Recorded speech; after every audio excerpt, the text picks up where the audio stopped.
Assalamualaikum warahmatullahi wabarakatuh. Perkenalkan, kami dari kelompok 6 akan menjelaskan tentang revenue recognition. Jadi di sini izinkan kami memperkenalkan anggota kelompok kami. Yaitu yang pertama ada Nashwa Nabikha Salsabila dengan NPM Mahir 103. Lalu ada Salsabila Aisyah Widianto Putri dengan NPM 179. Lalu ada Davina Azahra dengan NPM Mahir 180, dan lalu dengan saya sendiri yaitu Atia Gina dengan NPM Mahir 305. Jadi di sini saya akan menjelaskan tentang konsep dasar dan standar baru. Pendapat merupakan tolak ukur utama kinerja keuangan perusahaan karena mempengaruhi laba bersih, laba per saham atau EPS, dan nilai perusahaan. Namun pengakuan pendapatan menghadirkan tantangan karena kompleksitas kontrak. Nah, beragamnya metode pembayaran itu dan perlunya pertimbangan profesional.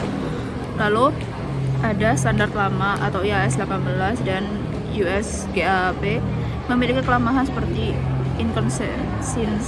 inkonsistensi dan aturan yang berlebihan. Nah, standar baru itu ada pendapatan dari kontrak dengan pelanggan yang diterbitkan pada tahun 2014. Memperbaikinya dengan menggunakan pendekatan aset liabilitas, di mana pendapatan diakui ketika terjadi perubahan aset atau liabilitas yang timbul dari kontrak.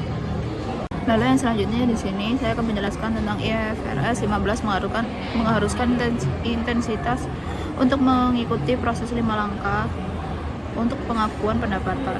Yaitu yang pertama ada identifikasi kontrak dengan pelanggan, lalu yang kedua ada identifikasi kewajiban kinerja dalam kontrak, lalu yang ketiga ada tentukan harga transaksi, yang keempat ada alokasikan harga transaksi pada kewajiban kinerja, lalu yang kelima ada mengakui pendapatan ketika entitas memenuhi kewajiban kinerja dengan mentransfer kendali atas barang atau jasa yang dijanjikan kepada pelanggan.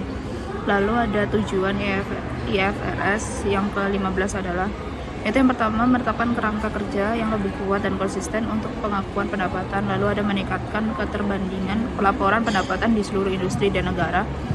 Lalu ada mensederhanakan pelaporan keuangan dan mengurangi kompleksitas. Lalu yang selanjutnya adalah memberikan pengungkapan yang lebih baik tentang sifat, jumlah, waktu, dan ketidakpastian pendapat dan arus kas dari kontrak dengan pelanggan. Nah, standar baru ini tuh membantu para pengangkut kepentingan lebih memahami waktu dan kapasitas pendapatan yang meningkatkan analisis keuangan dan pengambilan keputusan.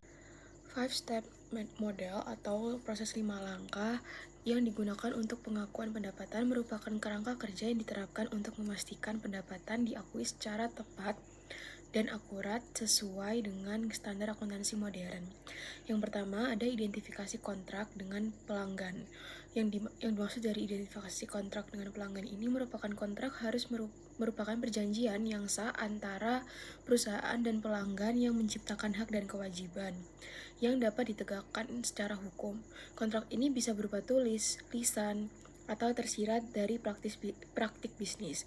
Dalam kontrak tersebut, hak untuk menerima pembayaran dan kewajiban menyediakan barang atau jasa harus jelas.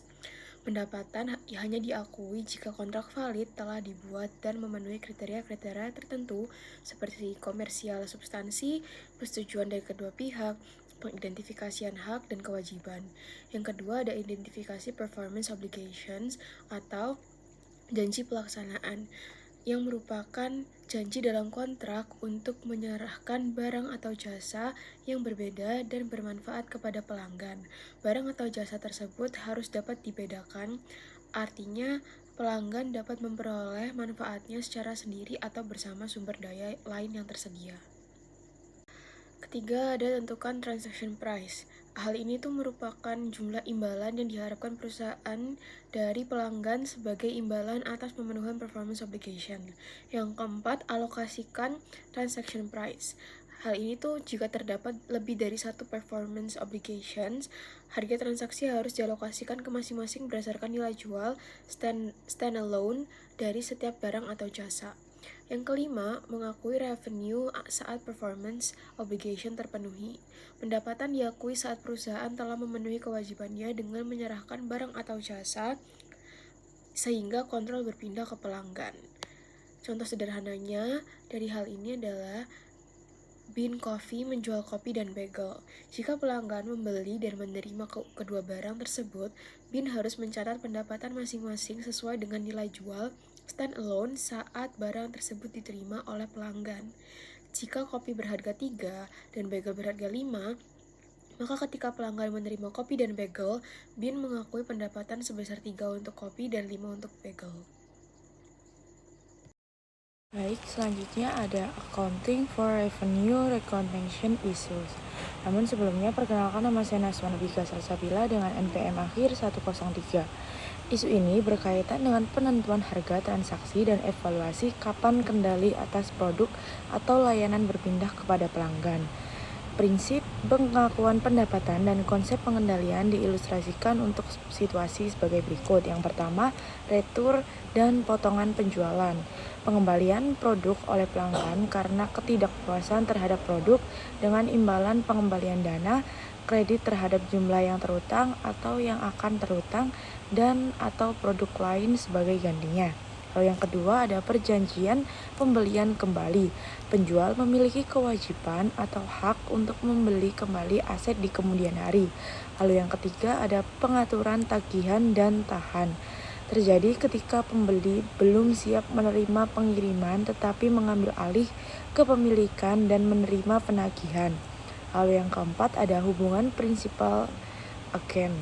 Pengaturan di mana kewajiban pelaksanaan prinsipal adalah menyediakan barang atau memberikan jasa kepada pelanggan. Kewajiban pelaksanaan agen adalah mengatur agar prinsipal menyediakan barang atau jasa ini kepada pelanggan. Baik, selanjutnya yang kelima ada konsinyasi. Konsinyasi hubungan prinsipal agen di mana pengirim atau produsen atau grosir mengirimkan barang dagangan kepada penerima atau pedagang yang bertindak sebagai agen bagi pengirim dalam menjual barang dagangan tersebut. Lalu yang keenam ada garansi. Garansi dapat berupa jenis jaminan atau produk yang memenuhi spesifikasi yang disepakati, atau jenis layanan yaitu memberikan layanan tambahan di luar garansi jenis jaminan. Lalu yang ketujuh yang terakhir yaitu biaya di muka yang tidak dapat dikembalikan. Pembayaran di muka umumnya berkaitan dengan aktivitas inisiasi, aktivasi, atau penyiapan barang atau jasa yang akan dikirimkan di masa yang akan mendatang. Pada slide ini kita akan membahas mengenai persyaratan pengungkapan dalam pengakuan pendapatan. Tujuan utamanya sendiri itu untuk membantu pengguna laporan keuangan memahami sifat, jumlah, waktu, serta ketidakpastian pendapatan dan arus kas yang berasal dari kontrak dengan pelanggan. Ada 3 area utama pengungkapan. Yang pertama ada kontrak dengan pelanggan. Perusahaan perlu menunjukkan disagregasi pendapatan, saldo awal dan akhir, aset, serta liabilitas kontrak, serta informasi detail mengenai kewajiban pelaksanaan. Yang kedua, ada pertimbangan signifikan. Ini mencakup pertimbangan dan estimasi yang digunakan untuk menentukan harga transaksi, bagaimana harga dialokasikan, serta waktu pengakuan pendapatan. Termasuk juga perubahan pada pertimbangan tersebut yang dapat mempengaruhi jumlah pendapatan yang diakui. Yang ketiga ada aset dari biaya kontrak. Perusahaan harus mengungkapkan saldo akhir aset yang timbul untuk memperoleh atau memenuhi kontrak, jumlah amortisasi yang diakui, serta metode amortisasi yang digunakan.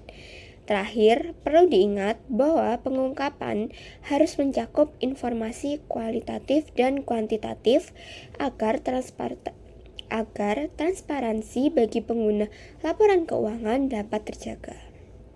Selanjutnya, mari kita lihat lebih detail mengenai jenis-jenis pengungkapan yang diwajibkan dalam revenue recognition.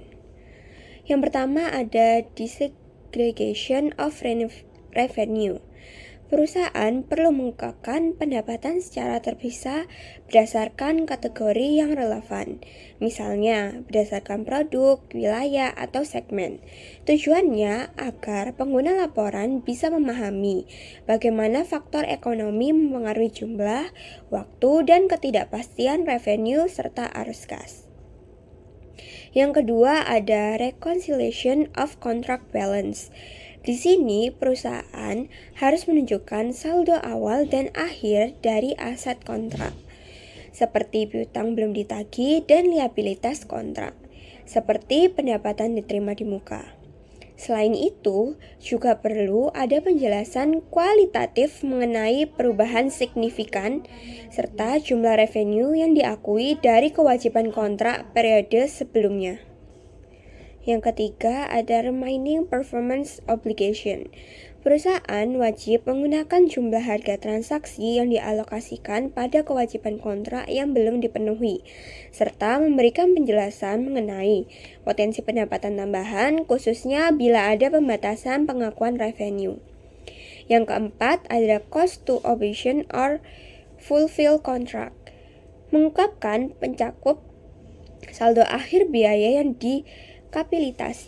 kapitalisasi untuk memperoleh atau memenuhi kontrak, jumlah amortisasi yang diakui selama periode, dan metode yang digunakan untuk amortisasi. Yang kelima, ada other qualitative disclosure. Ini meliputi pertimbangan signifikan serta perubahan pertimbangan yang mempengaruhi jumlah dan waktu pengakuan pendapatan. Perusahaan juga harus menjelaskan bagaimana mereka menentukan batas minimum pendapatan yang tidak terpengaruhi oleh pembatas variabel.